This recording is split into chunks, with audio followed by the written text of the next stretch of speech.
السلام علیکم ناظرین، یہ ہے اردو پوائنٹ اور میں ہوں عمر خطاب۔ پروگرام میں سب سے پہلے بات کریں گے مزید اقتصادی پیکجز کے لیے دیگر دو ممالک سے رابطے میں ہیں، ایسا کہنا ہے وزیر اعظم عمران خان کا۔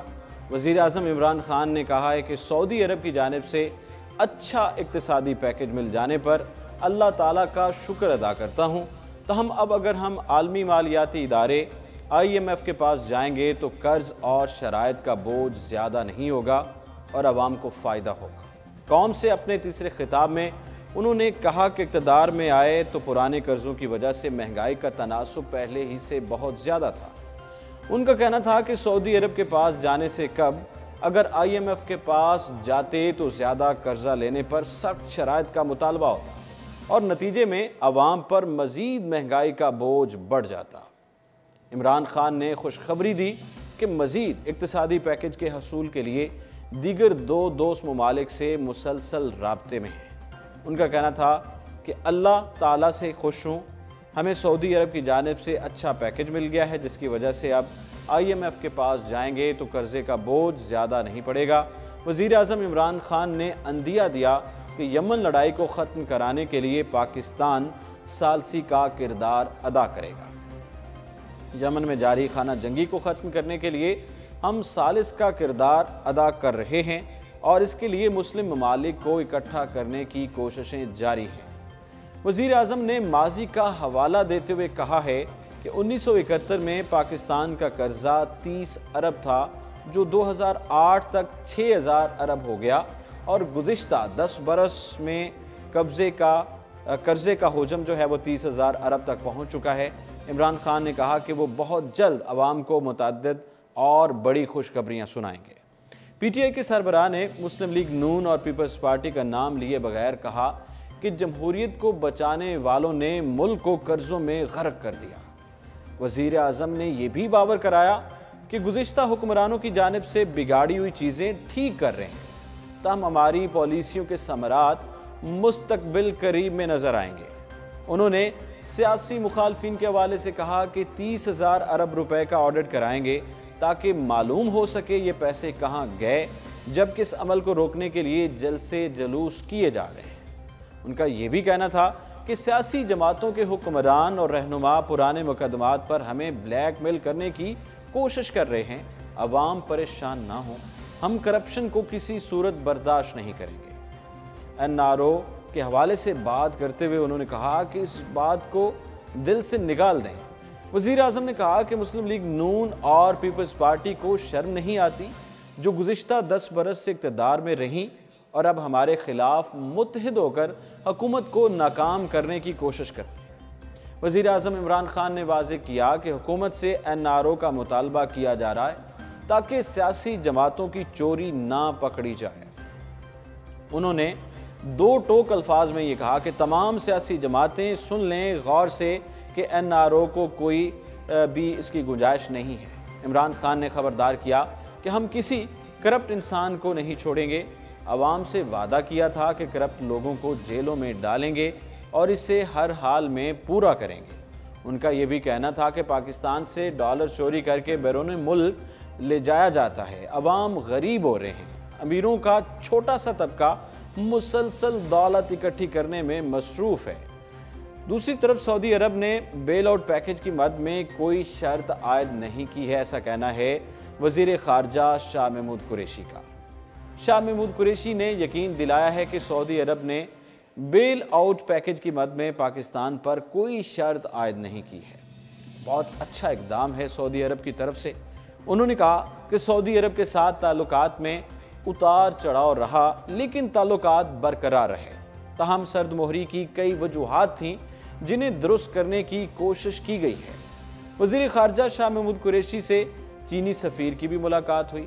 اسلام آباد میں صحافیوں سے جب انہوں نے غیر رسمی گفتگو کی تو تحریک انصاف کے رہنما نے یہ واضح کیا جو کہتے تھے کمال تیر چلایا وہ 12 ارب ڈالر کا خسارہ چھوڑ کر گئے اور 10 برس سے حکومت میں رہنے والے لوگ اس صورتحال کے ذمہ دار ہیں۔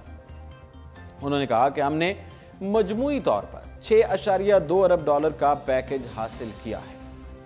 امریکہ کے حوالے سے ان کا کہنا تھا کہ افغانستان کے مسئلے پر امریکہ کو یہ واضح پیغام ارسال کیا کہ آگے کے تمام راستے مذاکرات کے ذریعے ہی ممکن ہوں گے۔ جب تک طالبان کو نظام کا حصہ نہیں بنائیں گے اس وقت تک مثبت پیش رفت کے امکانات نہیں ہیں۔ شاہ محمود قریشی اور سشما سوراج کی ملاقات پر بھارت رضامند بھی ہو گیا ہے۔ ایک سوال کے جواب میں انہوں نے کہا کہ امریکہ خود طالبان سے مذاکرات کا خواہش مند ہے، تاہم یہ کہہ دینا درست نہیں ہے کہ پاکستان ہی سارے مسائل کا حل تلاش کرے۔ طالبان ہماری جیب میں نہیں ہے۔